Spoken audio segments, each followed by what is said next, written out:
रामचंद्र भगवान की जय। सूत हनुमान महाराज की जय। श्री गणेशाय नमः। श्री सरस्वती नमः। श्रीरामाचे गमन कार्य हे ऐकोनी जनसमुदाय।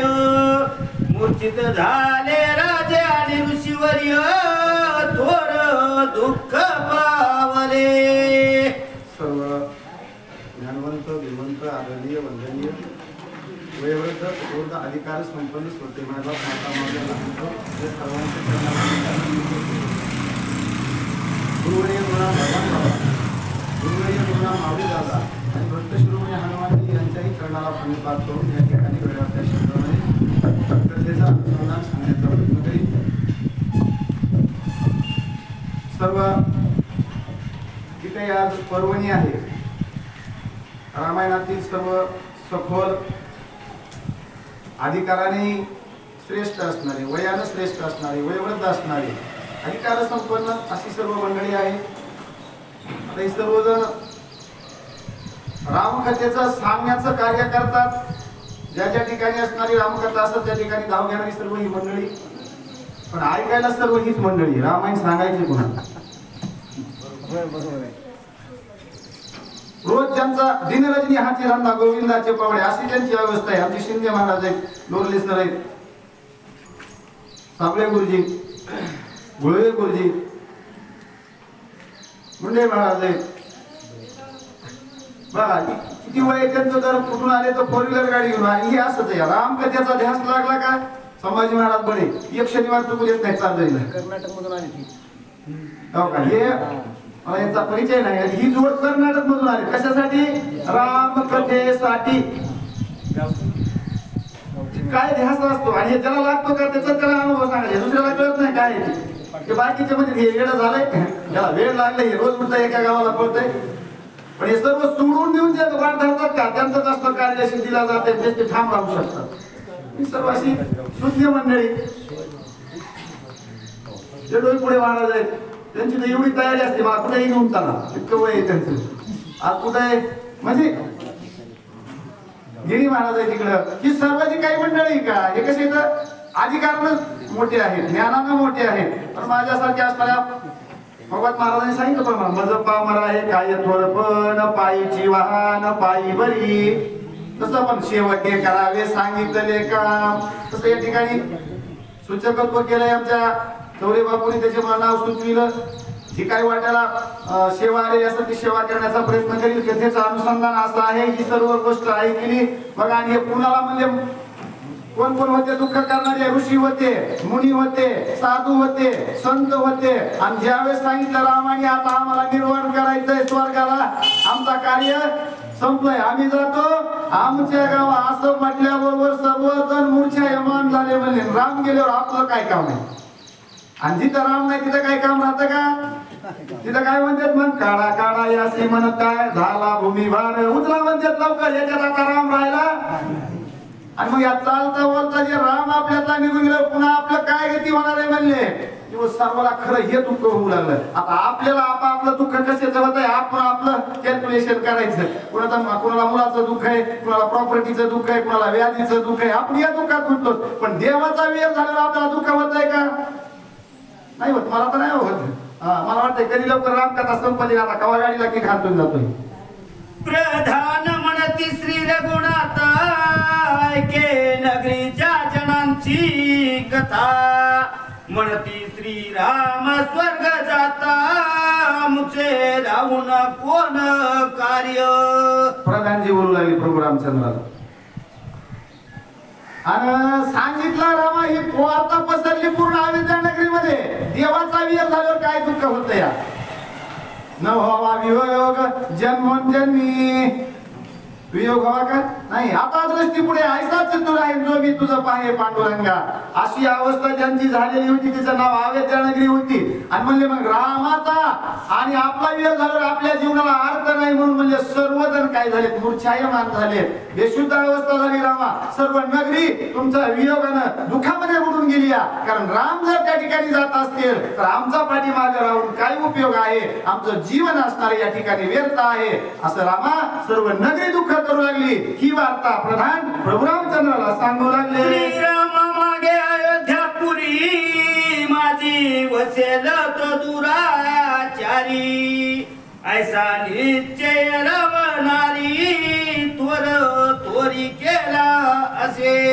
आणि मग रामाच्या नंतर पाठीमागे बसल्याच्या नंतर देवाचा वियोग झाला. बाकी काय राहतंय का पाठीमागे राहणारे कोणाचे मानव आहेत का निशाचरी.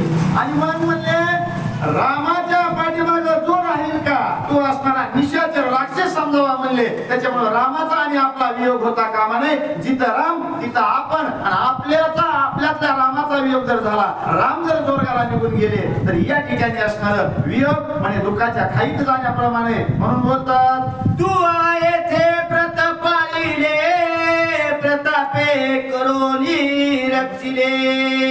कृपा दृष्टीने अवलोकले अयोध्यावासी जन सर्व. अयोध्यावासी जनमंडळीला रामा तुम्ही काय केलेलं आहे. कृपा दृष्टीने यांचं पालन केलेलं आहे. काय सत्ता या माझी तुझी या सत्य वेदासी बोलणे सूर्यासी चालणे. तुझी या सत्य म्या बोलविल्या वेदू बोले. म्या चालविल्या सूर्य चाले. म्या हलविल्या प्राण हाले. जगासी चाळीता मीच येतो. आणि ही ज्यांची सत्ता ज्यांचा वियोग झाला आपलं काय होईल. झाडाचं पान नाही आपण बसल्या जागेवर हातातला घास मुखात जाईल म्हणून सांगता येत. एवढी पण सत्ता आपल्याकडे नाही. आपण कोणत्या सत्तेमध्ये हेच कळत नाही. गुरुजी उन्हाळ्याचे दिवस होते ते डेरा भरला होता पाण्याचा. त्या पाण्याच्या डेऱ्याला एक सदग्रस्ताने असा प्रश्न केला. आणि म्हणजे तुम्ही तिन्ही ऋतूमध्ये थंडच राहता काय कारण आहे. उन्हाळा असू द्या पावसाळा असू द्या हिवाळा असू द्या. डेरेने असं सुंदर उदाहरण दिलं. ते म्हणजे महाराज मी कशापासून तयार झालो म्हणजे मातीपासून. कुमारानं तुडविलं मातीत घडविलं. आणि म्हणजे माझा शेवट कशात होणार आहे माती. मग मी घमंड कशाचा करू. हे डेरा बोलतोय ह्यो डेरा बोलतोय का तसा मला मातीतच मिसळायचंय. पात्राचा डेरा पात्रामध्ये मिसळणार आहे. आणि हे जर निघून गेलं तर मग दुःख व्हायचं काही कारण. या ठिकाणी सर्व म्हणले कृपा दृष्टीनं पालन केलेलं आहे. कुणी प्रभू रामचंद्रानं सर्व अयोध्यानगरीचं. आणि ज्या रामानं आतापर्यंत जन्माला या विश्व दाखवले ज्याच्या सत्तेनं सर्व काही चाललं त्याच रामानं जर आपल्यावर आज कानाडोळा केला तर काय होतंय. देव झाला पाठीमोरा नसती विघ्ने.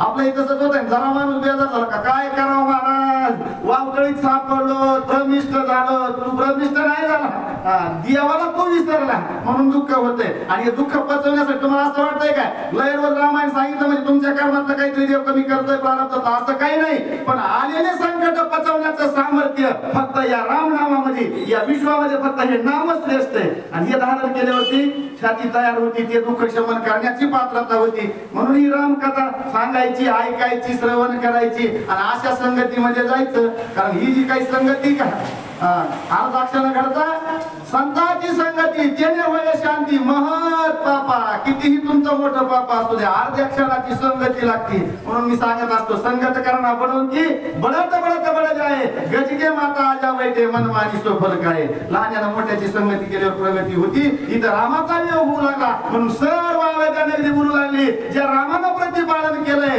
आणि त्याच आईनं काय करावं आपल्या मुलाला उन्हात टाकून द्यावं त्याचा वियोग घडावा. तशी अवस्था आमची होणार आहे. म्हणून आम्ही आता पाठीमागे राहणार नाही. जिथं राम तिथं आम्ही अशी सर्व अयोध्यानगरी बोलती रामा. प्रधान सांगतात हे अयोध्येची रामे विनो सर्वता आम्ही न राहू जाण. ऐसे समस्त नगरीचे जन निश्चय करो निराहिले. निश्चय करो निराहिले. निश्चय केला निश्चयाचे बळ तुका म्हणजे त्याची बळ. ठाम निश्चय केला रामाचा वियोग आम्ही सहन करणार नाही. ज्या ठिकाणी रामाचं स्थान असेल त्याच ठिकाणी आम्ही स्थानपन्न होऊ. रामाच्या व्यतिरिक्त राहणं हे आम्हाला शक्यच नाही असा निश्चय केला. त्या अयोध्यानगरीला काय अधिकारी माणसं असतील बरोबर आहे का? इथं पण सर्व अधिकारीच मंडळी होती रामायण सुरू करणारी अनुभवाचे होते हे 4 मेळके चांगले म्हणून हे असणार. शेवट तो भला माझा भाऊ गोळा झाला आणि आलो निजाच्या मायरा भेटू रखमाईच्या वारा अशी अवस्था यांनी केली. हे डगमगले नाही कसं का असताना पण शेवट काढला. आता बोलून जाईल लहान पण मोठा घास होतोय पण सगळे आपण वाचक सूचक आहे. मी मागास सांगितलं आता जीवाची वाडी काय एवढेच लोक आहेत का? ही वास्तव परिस्थिती आहे. का बसता तुम्ही पेरणी चालू नाही काय नाही सगळे मोकळे तर 500 गाडी इथं लागतील मोटरसायकल मला चांगलं माहिती. मी शिवाशी जाता आणि या रोडला येताना इतकं ट्रॅफिक होत आहे सगळे केरला पळत ती का म्हणून गावात एवढे आमचे बोलले तर हमेशा सांगतात बाबा याच्याकडे वळला पाहिजे. याच्यातला असणारा त्या ठिकाणी कुणासाठी या भावांत रामायण कुणासाठी या म्हशीच्या पोट्यामध्ये जाऊन वाचायचं का गाईच्या तबेल्यामध्ये वाचायचं म्हणजे ह्या तिकडून आणि याची डोळा पाऊस सुखाचा सोहळा देह दिला देवे भजना गोमटा तोया झाला फाटा बाजिकेचा आपल्यासाठी नाही हे सर्व. आणि स्वर्गातले म्हणते स्वर्गीची अमर इच्छिताती देव मृत्यू लोकी व्हावा जन्मामा. इथले काय म्हणतात इथून लवकर असं जावा कसं मोकळ्याला मोकळा खावे प्यावे बरे असावे संसारी कुणी बघितला स्वर्ग काय विचारायचं. आज तो दिवसाने आपल्याकडे बघून हसत असेल काय मी मॉडेल जन्माला घातलं हे येताना म्हणत होत देवा देवा आणि जन्माला घातलं हे म्हणलं कवा कवा विचारलं आता काय करतील यानं नवस केला होता 8वीनं पाय हा माझा नवस रात्र आणि दिवस पांडुरंगा. आणि म्हणजे कशामुळे नवस करतो एक वेळ करी या दुःखा वेगळे दुरिताचे जाळे उगवून या करतो म्हणले. पण तू काय करते म्हणले रात्रंदिवस तुमचे पाय आठवी. आता आपण आठवीत होत का आपलं चाललंय आलं म्हणाला तर गेलं नाही तर मग टाकलं टोपलं बसले उन्हाला असं आपलं काम आहे. असली सवड तर मिळतं या.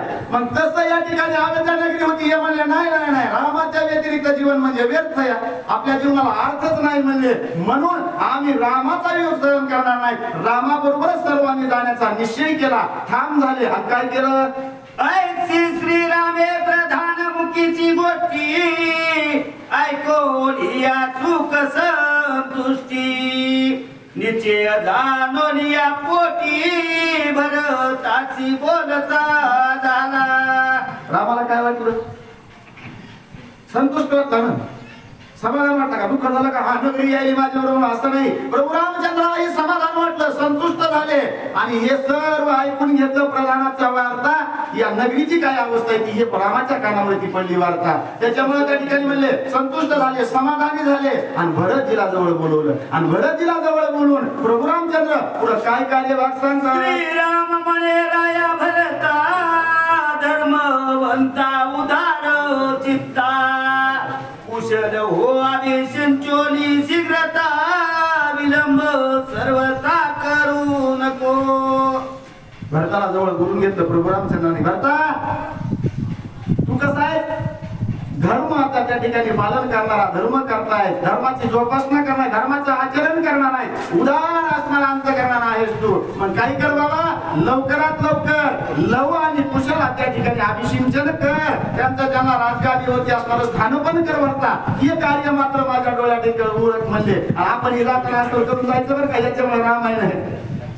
प्रभू रामचंद्र होते विश्वाचे मालक पण काय करायला तर गेला ना तसं त्याला जाता जाता कळलं सगळं नाही. आपण म्हणतो का नाही का हे द्यायचं ना दोघांचं दोन्हीकडे करून ते जागेवर बसून चालले प्रभू रामचंद्र. तसं आपण जे काही असणार आहे घराच्या कुटुंबाचे मेन असतो का तर जाताना आपण जे करायचं पुन्हा आपल्या पाठीमाग बघा जेवढं किती सर्व असणारी व्यवस्था करून गेले जाते वेळेस पुन्हा पाठीमागे नको म्हणून लवला कुशाला त्या ठिकाणी राजगाडीवरती स्थापन करा. कुणाला सांगितलं कार्य भरतजीला सांगितलं असं कार्य सांगितल्याच्या नंतर काय झालं करिता भोजन काही मातेशी झाले विघ्न तैसा समय ओढवला जाण व्यवधान साये. ही वेळ मला सहज होणार नाही म्हणले भरता विलंब करता विघ्न ओढवेल. इथं आता वेळ लावू नको म्हणले. असं झालं होतं यज्ञाचा शेष भाग प्रसाद सेवन करताना कुणावर विघ्न आणत काही काही वाता बघत बसल्यानं मी आवडती म्हणून ते भागाकड तवरचा हाणला झड आणि मग तसं म्हणले काय होईल विघ्न येईल म्हणले. विलंब करता विघ्न ओढवेल भरता याच्यामध्ये वेळ घालू नका नाहीतर हे चाललेलं सुरळीत केला विघ्न येत असते बरं का. त्याच्यामुळं कल करेसो आज कर आज करेसो भावी कर तो सुरूच कर असं कविताच महाराज. शुभस्य शीघ्रम, चांगल्या कामाला उशीर. महाराज रामायण चालू करायचंय हो. आणि याच्यात काय विचार घ्यायचाय आणि हे कार्यच असं असतं. एकदा धरलं का बघा, आता 4-5 माणसाची काय यांची कमिटी काही अनुभव सांगते काय असतं की काही झालं एवढीच असताना का मंडळी दिसते, वाचक सूचक असताना का पारायण असताना का काळजी केलं का, पण कार्य शेवटला निघलं का नाही. हे राम कार्य, हे देव कार्य, या क्षेत्रामधलं कुठलं अपूर्ण राहत. तुम्हाला असं एखादी वार्ता ऐकायला मिळाली का फलाच्या गावामध्ये रामायण लावलं होतं आणि काय नाही त्यांनी 2-4च कामं केले बंद केलं, असं झालंय का गावा. सुरुवात केली रामायणाची की लक्ष्मण शक्तीचा कार्यक्रम होणार, उत्तरकांड होणार, सांगतच होणार महाराज. तसं हे कार्य फक्त काय करावं लागतं, कुणीतरी पुढं. पण भानगड आता सध्या अशी झाली, मांजराच्या गळ्यात घाटी बांधायची कुणी, म्हणजे पुढं व्हायचंय जिम्मेदारी. आता हे सगळ्याच्या चटाया कुणी हातरायच्या, हे पुन्हा कोणाला फोन करायचे, हे जमवायचं कुणी, हे कुणीतरी माथ्यावर वजन घेतल्याशिवाय चालत राहणार आहेत काय. पुढं कुणीतरी निघावं लागतंय. प्रत्येक ठिकाणी हे रामराज्य झालं पाहिजे, ही रामकथा प्रत्येकाच्या कानावर गेली पाहिजे मायबाप. नाही तर पुढची पिढी असं होईल, त्याला रामायण काय आणि ज्ञानेश्वरी काय आणि गाथा काय हे कळणार नाही. आणि जर नाही कळली ज्ञानेश्वरी, रामायण, गाथा, तर पुन्हा असणारा मनुष्याचा कुणकड जाईल माथा, याचं सांगता येत. वर तर सांभाळणार नाही. आपली संस्कृती त्यांना विचारावं लागेल ज्ञानेश्वरी काय म्हणून. हे आपण कुठेतरी विरवावं लागणार आहे, हे लहानच रोप लावावं लागणार आहे आणि ते आपल्यापासून सुरुवात करावं लागणार आहे. आता आम्ही प्रत्येक गावात जायचं नको फक्त रामायण सांगायचं, पण आमचं काय तसं आपल्याला तर सुरुवात करावं लागेल काय आपल्यापासून. मग तसं हे काहीतरी परिवर्तन संसार का नियम आहे, असं करावं लागेल. तसं या ठिकाणी मला काही सांगायचं होतं. प्रभू रामचंद्र सर्वांची व्यवस्था करून चालले, जेणेकरून आपल्या पाठीमाग पुन्हा असताना कुणी दुःखाच्या अवस्थेत राहू नये. ऐसे श्रीराममुखीचे वचन भरते माता वंदोनी जाण. तत्काळ पुत्र अभिषेचून राज्य देता पै झाला. प्रभूची आज्ञा होती भरतीला, लगेच असताना चरणावरती नतमस्तक झाले, हात जोडले, दर्शन घेतलं प्रभूचं, प्रभू रामचंद्राचं भरतीनं. आणि जे कार्य सांगितलं होतं त्या कार्याला सुरुवात केली. लव आणि कुशला त्या ठिकाणी राज अभिषेक सिंचन सोहळा त्या ठिकाणी करू लागले, राजगादीवरती स्थापन करू लागले. काय झालं, कुश उत्तरे कोशले प्रती जे काविंद्य शेलाची प्रांती. कुशवती नामे त्रिजगती विख्यात असे प्रसिद्ध. कौशल देशाच्या ठिकाणी म्हणले जी काय असणार, विद्यार्थी शैलीच्या ठिकाणी, प्रांताच्या ठिकाणी जी काही नगरी होती त्या नगरीच्या ठिकाणी म्हणले कुशात असणारं स्थापन केलं. त्या ठिकाणच्या राजगादीवरती कुशांना त्या ठिकाणी भरतीनं राज्य अभिषेक सोहळा करून विराजमान केलं. जे प्रभूनं जी काही आज्ञा दिली होती या कार्याचा असणारी पूर्णता भरतीनं केली. इथून पुढचा असणारा कथाभाग पुढची असणारी ही महाराज मंडळी, वाचक सूचक मंडळी सांगतील. पुंडलिकावरले हरी विठ्ठल. देव तुकाराम.